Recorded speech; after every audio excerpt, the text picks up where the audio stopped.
Hello, all you positive heads out there. It's so good to be back with all you beautiful reflections of the one source consciousness that creates and animates all things. If you're new to this podcast, of course, we're super happy to have you here. And if you've been listening and enjoying for a while, I would be super grateful if you would please take a moment to give us a review on Apple Podcasts. It's one of the best and simplest ways to pay it forward and help others find the show so that they too can tap into the powerful perspectives and positive vibrations we are collectively emanating. The other unique and magical way to share this show is by sending any friends you think would benefit from listening to this podcast our Game with the Universe link at positivehead.com/game. Also listed in the show notes, which will serve them up a quote-unquote random episode when they click it. Just instruct them before clicking the link to close their eyes for a moment and sincerely ask the universe to cue up the episode that contains the insight and perspectives that they most need to hear at this point in their life journey, and then click to listen to whatever episode is synchronistically served up to them. I have heard time and time again from people about the incredible results they received playing the game. So just tell your friends magical results are guaranteed or their karma back.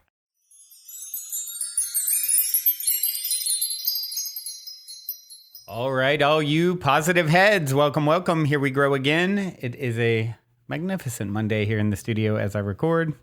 Hope you are doing just fine whenever, wherever you are and receiving this broadcast. Today, I am going to talk about a few things. One is, both are near and dear to my heart. I'm recording this, it's the evening time, and it's both things that sort of started my Monday. And I started my Monday, I received a note from the universe that I really liked. And so I thought, you know what, this would be great to just mention on today's show. And then I had a conversation soon thereafter that led to the other thing that I want to talk about, which is, which one do I want to start with? Well, I'll start with the note from the universe, since I received that one first. And I'll read it real quick. It said, "What if, Brandon, your greatest success in this lifetime is to come from a completely unexpected direction? And what if it will be made possible because you followed your heart in all of the expected fields? Have you considered that?"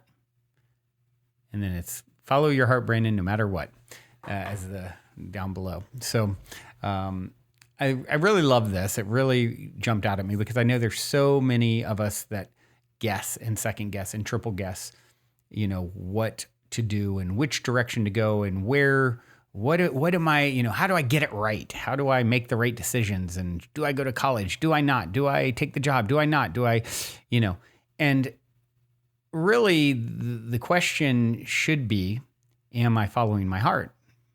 Because if you're following your heart, that's going to lead you to the thing that you're supposed to do, the thing that's best for you, the thing that's going to yield the most fruit in your life. And oftentimes, way more often than not, it's not an straight line A to straight line B, kind of journey that we all hope and imagine when we're first imagining what our future looks like.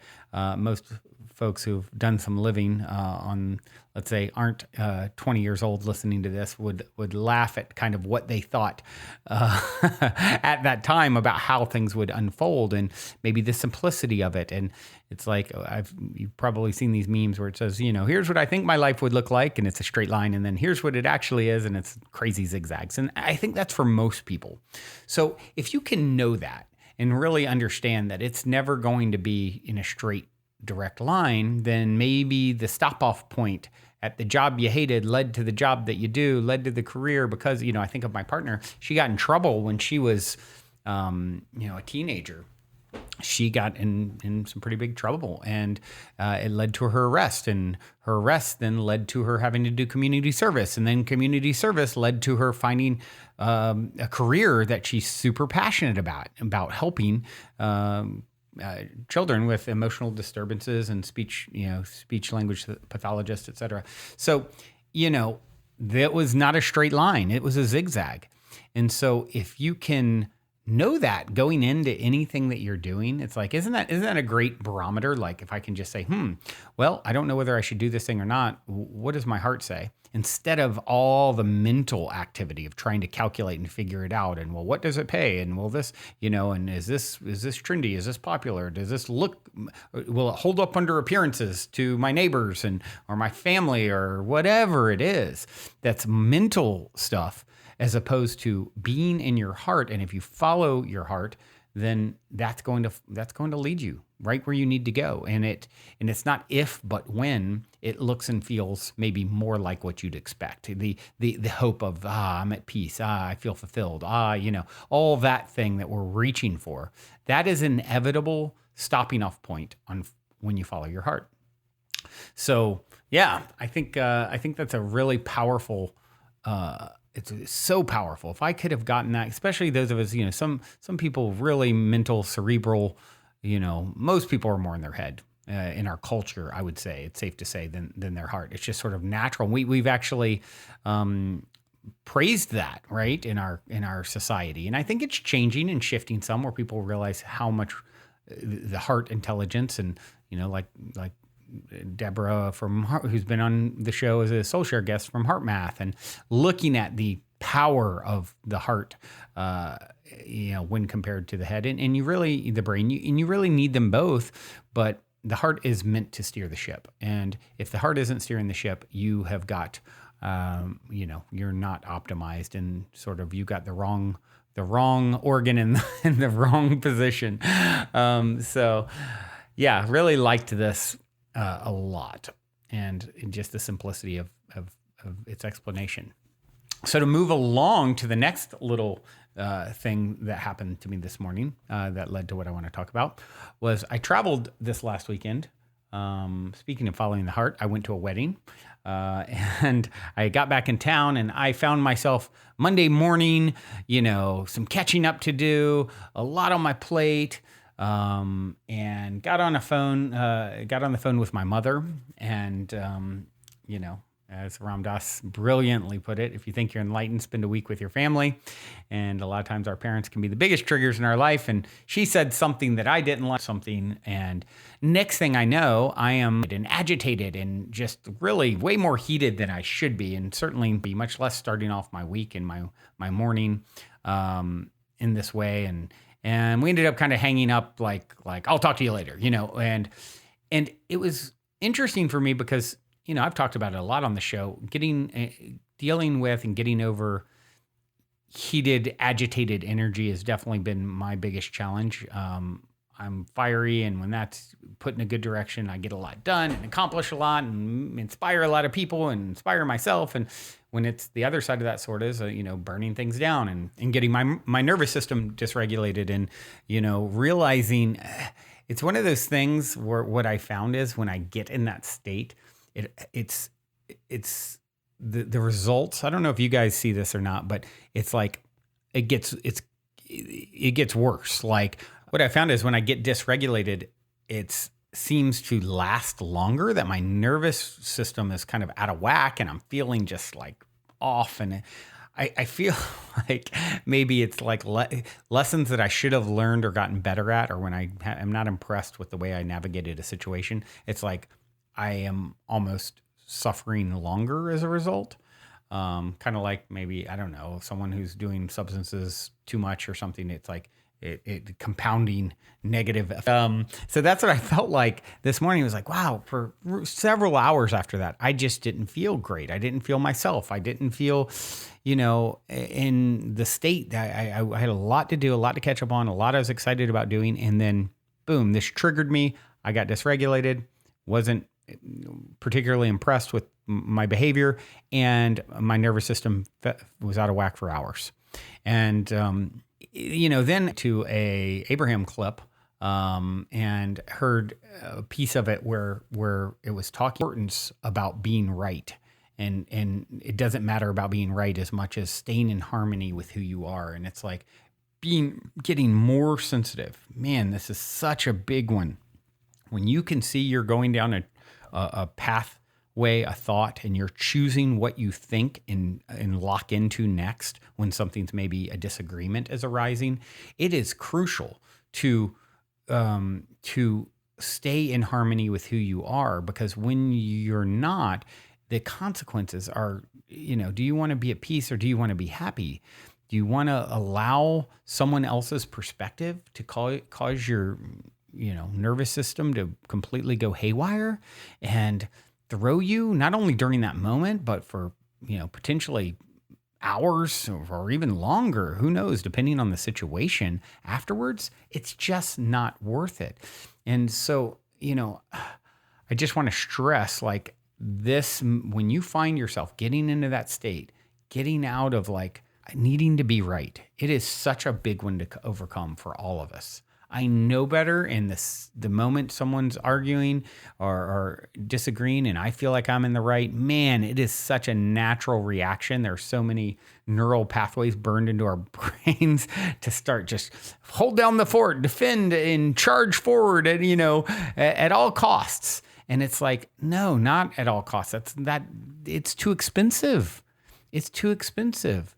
And just to take a step back and just allow if the other person, in this case with my mother, because of course it's my mother. And so, she's going to be such a close mirror in her own dysregulation and way of dealing with her stressed energy or what have you. So it's a very close mirror. And it's like, I'm not going to allow it to, all that matters is not being triggered into that state. So if you find yourself being triggered and dysregulated, and your nervous system is a wreck because of you defending your rightness to your friends, family with any regularity, have you considered, there's perceived cost and actual cost. The actual cost, this idea, it's like, oh, the cost of this is $1 rather than spending $5 on the quality item.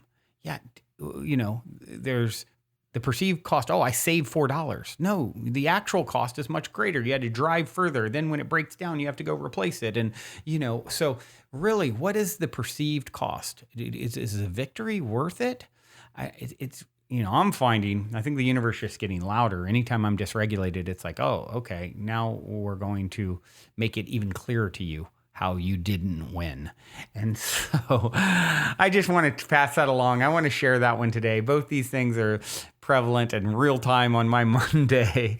And it makes me think of Office Space, talking about having a case of the Mondays. If you haven't seen that, if you've seen that movie, you know what I'm talking about. If you haven't, go check out Office Space. What a cult classic. But I had a bit of a case of the Mondays this morning, and we're shaking it off now. Feel better. Had a conversation with Mom since then. We're all good. And what I'm going to do now, actually, I think I'll go ahead and share this clip where Abraham talks about this whole idea and how, it really ties into the first part of getting what your heart desires. The more you don't care, actually, that was the name of this clip. The universe delivers big time when you simply don't care. And she touches on all of the above topics. So let's take a listen. And so here we are, wanting you to understand who you are. You are source energy, and you were source energy before you came into this body.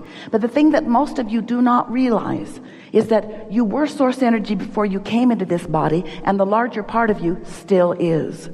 And that larger part of you is tending that vibrational reality that you have been creating all of the days of this physical life experience and even before. The intentions that you held are held as a vibrational basis. There's a vibrational basis of everything.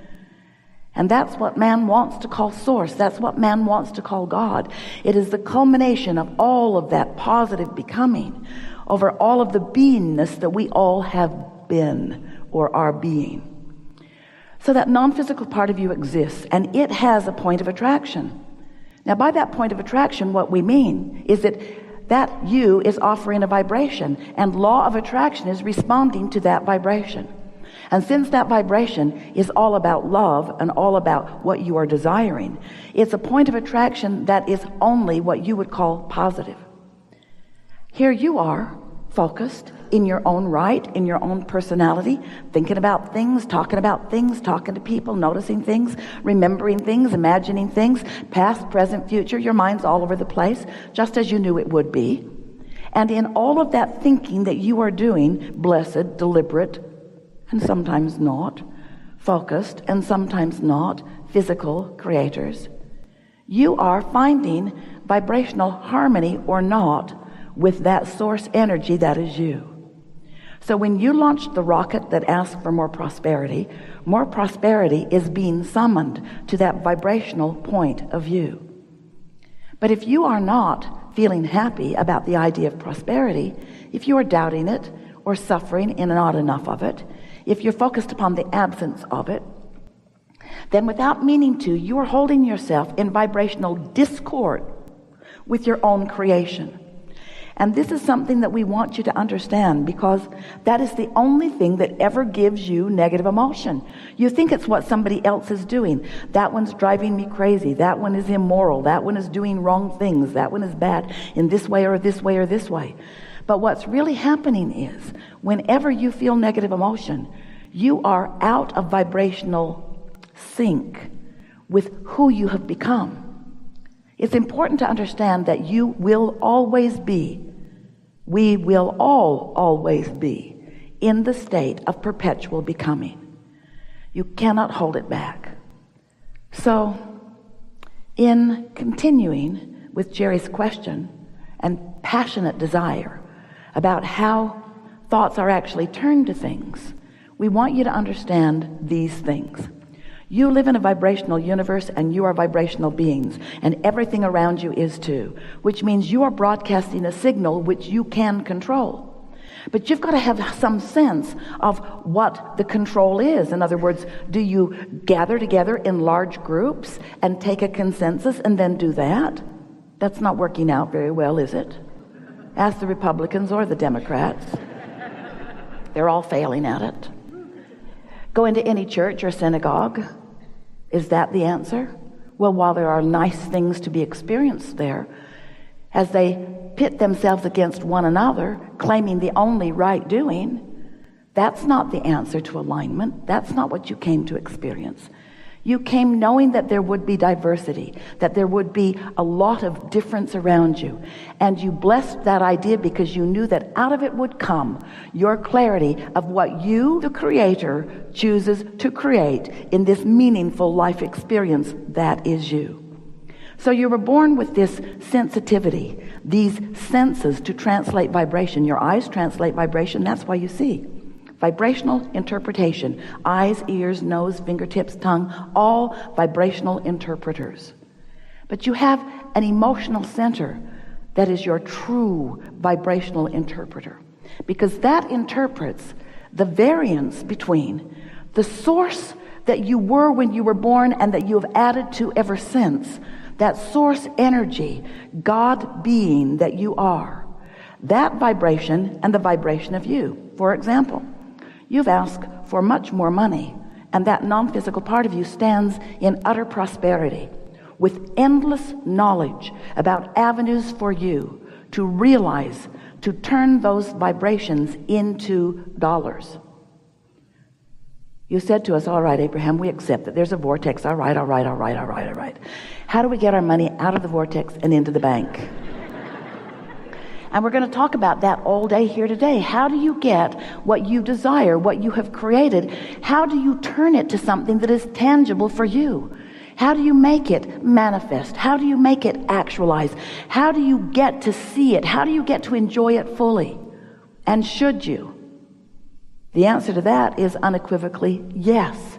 You've come to create. You have come to turn your thoughts to things. You have come to experience the reality of this magnificent time and place.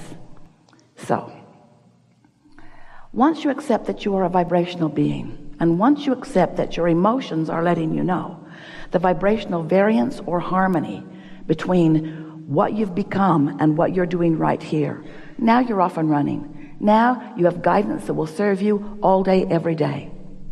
We want you to know that the source within you not only knows and literally has become the liver of all that you have asked for. But your source, your inner being, also knows how to guide you along the path of least resistance, which is to say the path of most allowance, which is to say the path of least resistance, which is to say the path of most allowance, which is to say the path of least resistance, to guide you along the path of least resistance to what you desire. We would like you to know that if there is any resistance on your path, and there is, you put it there. Nobody else is putting any resistance on your path. All it is just thoughts you've picked up along the way that you've begun to practice that contradict who you really are and what you really know. For example, you are brilliant, but you may not know it. When you put yourself down and say, I'm inappropriate, or I'm not good at that, I don't fit in, the reason that those words, that concept feels so bad to you is because it is so off from the reality of who you are. When you say, good things don't come to me, the reason it feels so bad to say that is because it's so off. It's so not true at all. When Esther first began really chatting it up with us, she began to really like it. And in the early days, she said, good Abraham, now you can help me know who is lying. I know they are. You can help me know when they are. And we said, how would you like to proceed? Esther said, let's watch Judge Wapner.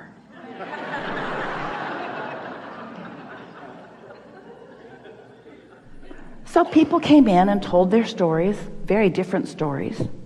Judge listened, mocked them, passed judgment. And then Esther said, all right, Abraham, which one of them was telling the truth? Because Esther thought the judge was nuts.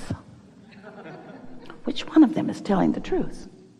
And we said a better question is, which one of them believes what they are saying? Because in many cases, they were telling two entirely different versions of something, and both believed what they were saying. Well, that got Esther's attention, because she began to realize that there is no way of sorting out the rightness and wrongness of anything, because your perspective makes what you get from it uniquely your own.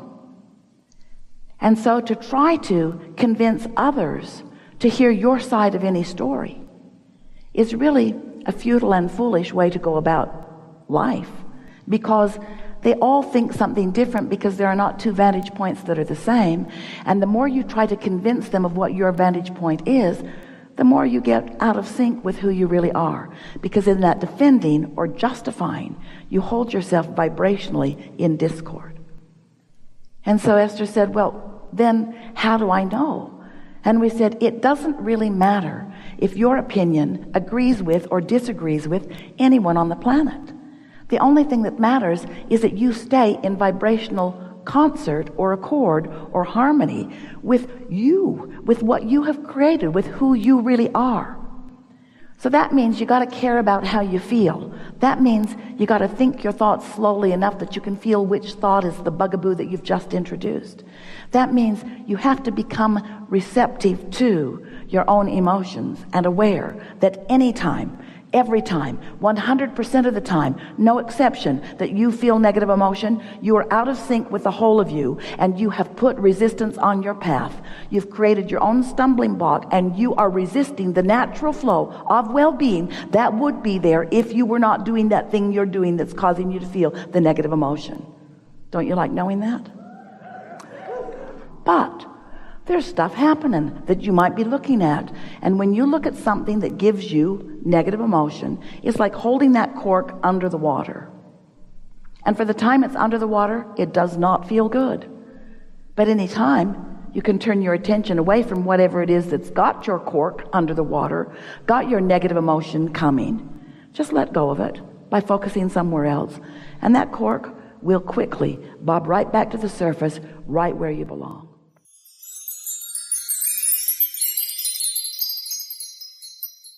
I think this is a really interesting piece to think about here that she speaks to is, really realizing that more of you is in non-physical than physical. And whenever you're feeling negative emotion, you're out of sync with who you have become, meaning that non-physical part of yourself who's already been there, done that, and gotten the t-shirt, like I like to put it, right? So you're perpetually becoming, whenever you're, getting out of sync, getting dysregulated, you cut the cord to the superhero version of you, essentially, right? And you start understanding. I like how she put it. Your emotional center is your true vibrational interpreter. You're interpreting vibrations with your eyes, your ears, your taste, everything.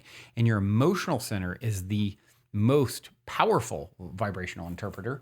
And so, how effectively are you using it? You're the only one. We're our own worst enemies. We're the only one. This morning with my mother, using that example. I could have chosen to disengage from the stressful energy that she was offering, inviting me into, and instead I'll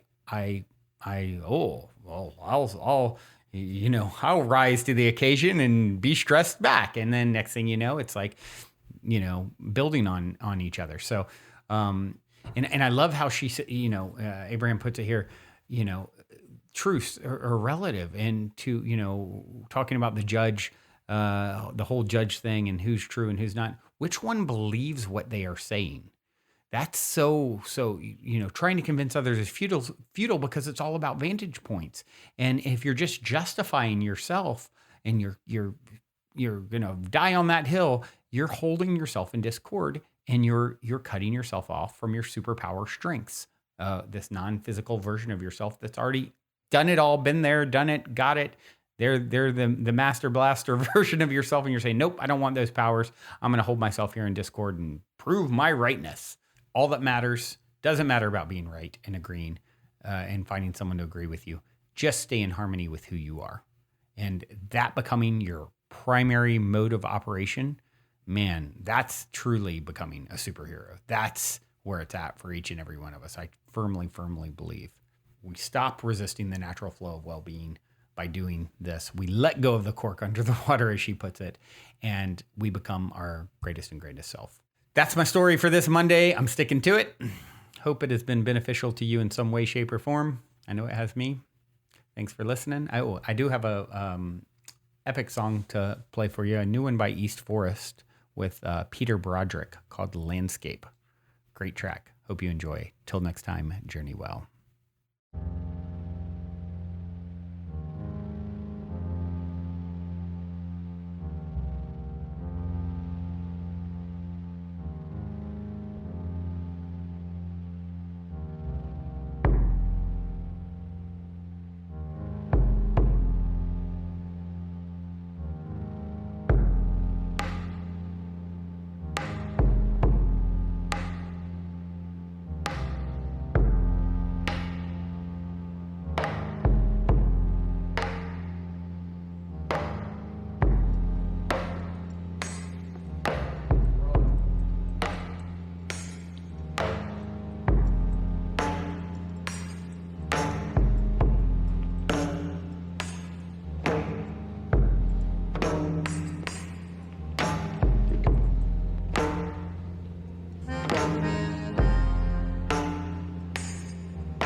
Material forms shift into other material forms.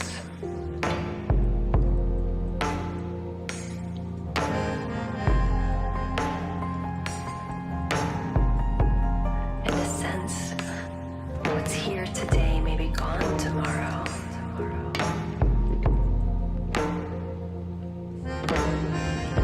But is it really gone?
with age.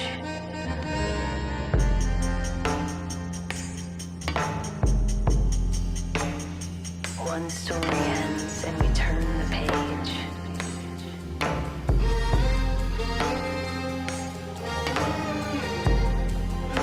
But just as one finishes, another begins.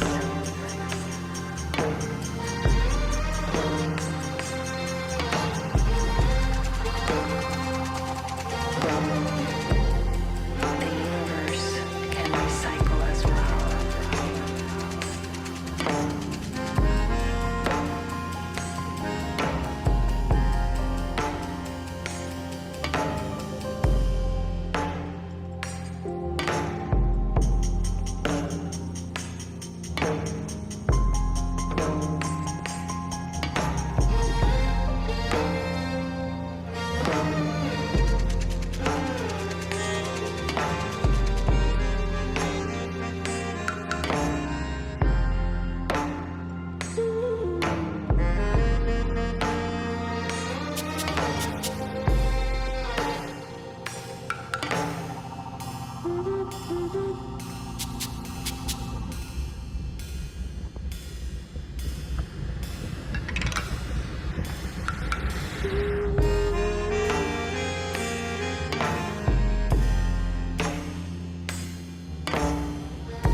The landscape is always changing.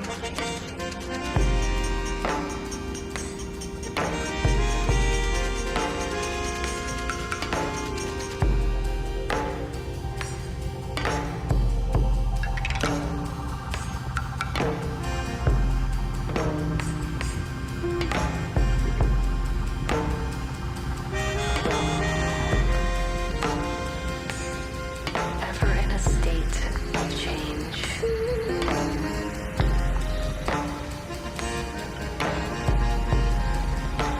A solid state of liquid flow.